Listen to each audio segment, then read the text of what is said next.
this video, I'll be showing you how to fix HP laptop touchpad not working. Now, turning on a touchpad on your laptop usually requires either a specific function key or a quick toggle.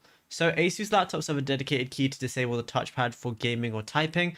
So look at your F keys, which are F1 to F12, and look for an icon that looks like a touchpad with a line through it or a small square. Now, common Asus keys are usually F6 or F9. Press the key alone, and if that doesn't work, then hold the FN key on the bottom left and then press the F key. And on new Asus models, a small HUD will appear on your screen saying touchpad enabled. If the hotkey isn't responding, the software lock in the Asus control center might be active. So open up the My Asus app, click on device settings, and then go to input device settings and find touchpad and ensure it's toggled on. And sometimes Windows itself disables the touchpad when it detects an external mouse is plugged in. So press the Windows key and type touchpad settings and then hit enter.